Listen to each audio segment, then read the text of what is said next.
And it goes a little something like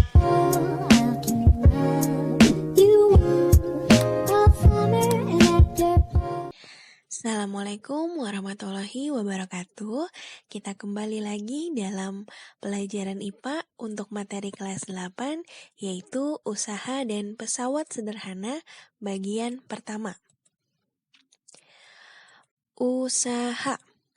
Usaha dalam IPA terjadi karena adanya suatu gaya terhadap benda yang menyebabkan benda tersebut berpindah dalam jarak tertentu.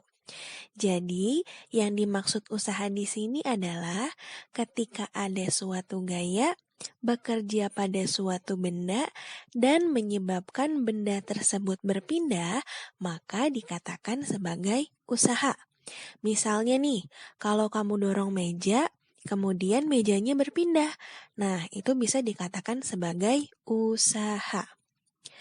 Usaha dibagi menjadi 3. Yang pertama, ada yang disebut usaha positif. Usaha positif ini adalah jika gaya yang dikerjakan searah dengan perpindahan benda. Misalnya, kamu mendorong meja ke arah kanan, kemudian mejanya berpindah ke arah kanan. Nah, itu dikatakan usaha yang positif, karena mejanya berpindah sesuai dengan arah gayanya. Yang kedua, ada usaha negatif. Usaha negatif ini jika gaya yang dikerjakan berlawanan arah dengan perpindahan benda. Misalnya kamu mendorong mobil di tanjakan. Karena tidak kuat, kemudian mobilnya malah mundur ke arah belakang. Nah, itu dikatakan usaha negatif karena gayanya arahnya ke atas, namun bendanya malah mengarah ke arah bawah, jadi berlawanan. Yang ketiga adalah usaha nol. Kalau usaha nol ini jika tidak ada perpindahan. Nah, selanjutnya adalah untuk rumus usaha. Rumus usaha di sini adalah W sama dengan F dikali dengan S. W-nya ini untuk usaha, satuannya adalah Joule. Kalau mau disingkat cukup huruf J, tapi gunakan huruf J besar. Kemudian F-nya ini adalah gaya, satuannya Newton, dan S-nya ini adalah jarak atau perpindahan. Nah, di sini, ini kan F-nya ini adalah gaya ya. Di sini ya, F-nya adalah gaya. Jika dalam soal gayanya hanya ada 1, maka kamu langsung masukkan nih ke dalam rumus W sama dengan F dikali dengan S. Namun, jika gayanya lebih dari 1, maka kamu hitung dulu resultannya. Yang kemarin ya resultan ya, kalau searah maka ditambah, kalau berlawanan maka kita cari selisihnya. Nah, nanti si resultan itulah yang akan menggantikan F di sini untuk dikalikan dengan jarak atau perpindahannya. Ini mengerti ya, kalau ada satu gayanya langsung dimasukkan ke ke rumus, kalau misalnya lebih dari 1, maka dihitung dulu resultannya, baru dimasukkan ke dalam rumusnya. Oke, contohnya nih. Misalnya ada gambar seperti ini. Ada sebuah benda didorong dengan 3 gaya. F1-nya 100, F2-nya 30, F3-nya 50. Nah, bendanya ini berpindah nih sejauh 6 meter. Yang pertama, kita tulis dulu diketahuinya semuanya ya. F1-nya 100, F2 30, F3-nya 50, kemudian S-nya adalah 6 meter. Di sini S-nya kan satuannya sudah meter, maka tidak perlu diubah lagi. Tapi kalau nanti kamu menemukan di soal, jaraknya ini masih dalam satuan sentimeter, maka diubah dulu ke dalam bentuk meter. Yang ditanyakan di sini berapakah usahanya? Nah, karena di soal ini gayanya lebih dari 1, maka kita hitung dulu resultannya. Nah, kita lihat ya, maka rumusnya ini untuk resultannya adalah F1 dikurangi F2 ditambah F3. Karena di sini nih, yang F2 dan F3-nya ini dia searah, maka kita jumlahkan. Kemudian tinggal kita cari selisihnya dengan yang berlawanan arah, gitu ya. Tinggal kita masukkan. F1-nya 100, F2 30, F3 50. 30 tambah 50, 80. 100 dikurangi 80, hasilnya adalah resultannya 20 Newton. Baru sekarang kita masukkan ke dalam rumus usaha, yaitu F dikali dengan S. F-nya masukkan resultannya ya, 20, perpindahannya adalah 6. 20 dikali 6, maka usahanya adalah 120 Joule. Jadi seperti itu ya. Oke, sekarang yang kedua. Ada lagi istilah daya, ya. Nah, daya ini adalah besarnya usaha yang dilakukan setiap detik atau setiap satuan waktu. Jadi masih berhubungan dengan usaha. Oke, untuk rumus daya. Rumusnya adalah P sama dengan W dibagi dengan T. P-nya ini adalah daya, satuannya adalah watt, kemudian W-nya tadi adalah usaha, satuannya adalah joule, dan T-nya adalah waktu, satuannya adalah sekon. Sama nih, kalau misalnya di soal sudah diketahui usahanya, maka boleh langsung masuk ke dalam rumus daya. Tapi kalau belum diketahui usahanya, maka kamu hitung dulu usahanya menggunakan rumus yang tadi, yaitu gaya dikali dengan perpindahan. Nah, kita langsung ke contoh soal untuk daya ya. Oke, misalnya Sigit ini dia berlari selama 15 sekon dengan usaha 90 Joule. Berapakah daya berlari Sigit? Ini langsung kita diketahuinya ya. Yang pertama waktunya sudah diketahui 15 sekon.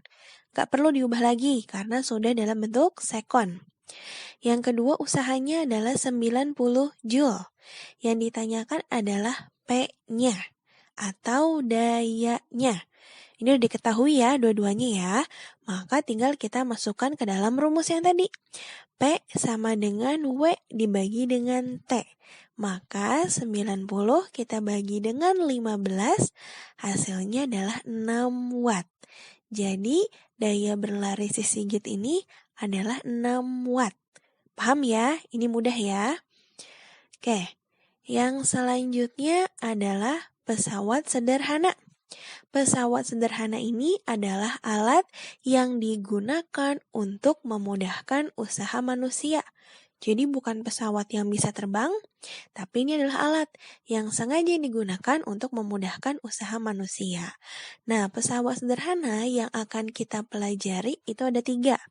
Yang pertama adalah tuas atau pengungkit, kemudian nanti akan ada katrol, dan yang terakhir adalah bidang miring. Namun yang kita pelajari hari ini cukup sampai di tuas atau pengungkit saja. Sisanya kita bahas di pertemuan selanjutnya. Oke, tuas atau pengungkit. Nah, kira-kira bentuknya adalah seperti ini. Mirip dengan permainan yang mungkin kalian pernah mainkan ketika di TK adalah jungkat-jungkit. Ya, ini disebutnya tuas atau pengungkit. Nah, kita lihat dulu nih bagian-bagiannya. Yang pertama ini ada titik O di sini. Ini adalah titik tumpunya. Kemudian ini ada W. W di sini adalah berat beban. Satuannya adalah Newton. Nah, kalau satuannya belum Newton atau masih kilogram, kamu ubah nih ke Newton dengan cara massa dikalikan dengan gravitasi. Ingat kan, gravitasi bumi itu adalah 10 dibulatkan. Jadi kalau masih kilogram, wajib diubah ke dalam bentuk Newton dengan cara dikali 10. Nah, kemudian jarak antara titik tumpu ini nih, sampai ke beban ini disebutnya adalah LB. LB ini adalah lengan beban. Satuannya bisa meter maupun sentimeter. Nah, kemudian yang selanjutnya, ini di sini ada F. F ini adalah gaya yang diberikan atau kuasa. Jadi kalau kamu mau mengangkat beban yang ini nih, maka harus diberikan gaya kuasanya nih di sini. Maka bebannya bisa terangkat. Ini satuannya sama, yaitu adalah Newton. Kemudian jarak dari tumpu ke titik kuasa ini disebutnya adalah LK atau lengan kuasa. Satuannya juga sama, adalah meter atau sentimeter. Tapi usahakan antara lengan kuasa dengan lengan beban ini memiliki satuan yang sama. Jadi kalau mau pakai sentimeter, dua-duanya nih harus sentimeter. Kalau mau pakai meter, maka dua-duanya juga harus meter. Jangan salah satu pakai senti, satunya pakai meter. Jadi harus seragam. Itu ya untuk tuas atau pengungkit. Nah, rumusnya adalah ini. W dikali LB sama dengan F dikali dengan LK. Berarti beban dikali lengan beban sama dengan kuasa dikali dengan lengan kuasa. Nah, si rumus yang ini adalah rumus komplit. Jadi, dia bisa untuk mencari W, bisa untuk mencari LB, mencari F, maupun mencari LK. Nah, cara mengubah rumusnya seperti ini. Misalnya, kalau yang ditanyakannya adalah W, maka rumusnya menjadi F dikali LK, ini pindah nih ke bawah. Menjadi dibagi LB. Jadi kalau mencari W, rumusnya F nih dikali LK dibagi LB, itu ya. Itu kalau untuk mencari W. Nah, sementara kalau yang ditanyanya LB nih di sini nih. Nah, kalau mencari LB maka rumusnya F dikali LK ini pindah ke bawah sebagai pembagi. Dibagi W. Jadi kalau cari LB diulangi lagi. F dikali LK dibagi W. Itu ya. Nah, sekarang kalau ditanyanya adalah si F ini, maka rumusnya W dikali LB ini, LK-nya pindah ke bawah, dibagi LK. W dikali LB dibagi LK. Kalau mencari LK, berarti gimana nih? Berarti sama, W dikali LB dibagi dengan F, itu. Ya, jadi setiap yang sendirian atau yang temannya yang ditanyakan, maka dia berubah menjadi pembagi, gitu ya. Nah, itu harus dipahami agar kamu tidak salah dalam mengubah rumus tuas atau pengungkit ini. Nah, kita lanjutkan. Sekarang ke rumus keuntungan mekanis tuas. Pada pesawat sederhana ini akan ditemukan yang namanya keuntungan mekanis atau KM. Rumusnya ada dua. Yang pertama W dibagi F atau beban dibagi dengan kuasa atau LK dibagi dengan LB. Lengan kuasa dibagi lengan beban. Nah, ini yang kamu pilih cukup salah satunya saja. Karena kedua-duanya hasilnya akan sama. Jadi, sesuaikan dengan apa yang diketahui pada soal ataupun pada angka-angka yang lebih mudah dibagi ya, itu yang dipilih. Oke, tuas. Tuas ini dibagi menjadi 3 nih, 3 golongan. Yang pertama adalah tuas jenis pertama.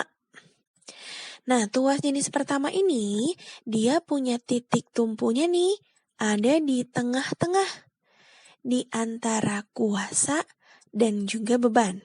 Jadi tuas jenis pertama ini, dia titik tumpunya ada di tengah, di antara titik kuasa dan beban.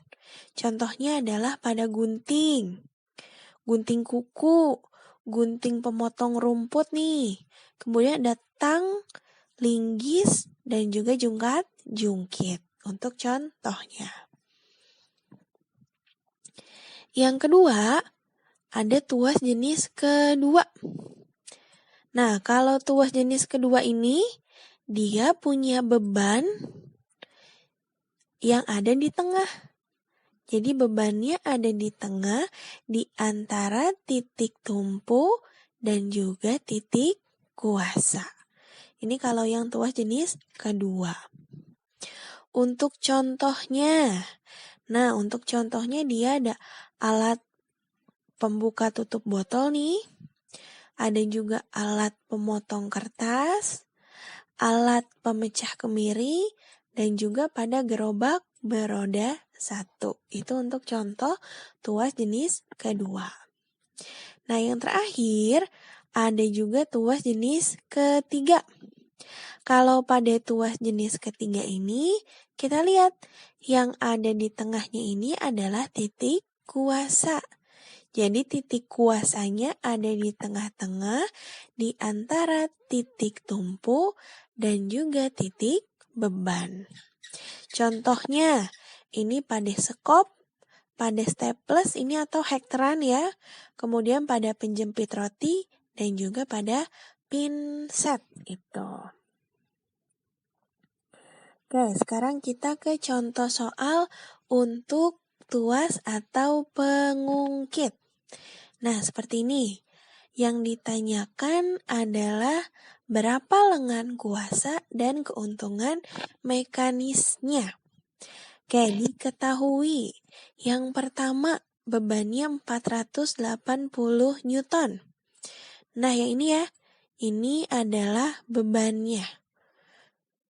Nah, kemudian yang kedua adalah lengan beban. Ini lengan bebannya adalah 25 cm. Ini nih. Nah, jarak yang dekat dengan beban, ini maka lengan beban. Panjangnya 25 cm. Kemudian ada lagi kuasanya. Di sini kuasanya itu adalah 160 Newton. Yang ditanyakan maka ini nih. Nah, ini berapa ya? Atau lengan kuasanya dan juga keuntungan mekanisnya. Oke, kita jawab. Nah, rumusnya kan tadi ini ya. W sama dengan LB dikali W dikali LB sama dengan F dikali dengan LK. Di sini yang ditanyakan adalah lengan kuasa. Maka rumusnya berubah menjadi LK sama dengan W dikali LB dibagi dengan F. Jadi ini nih, yang di sini F-nya dia pindah ke bawah sebagai pembagi. Tinggal kita masukkan angkanya. W-nya 480, LB-nya adalah 25, F-nya adalah 160. Kalau dihitung, hasilnya adalah 75 cm.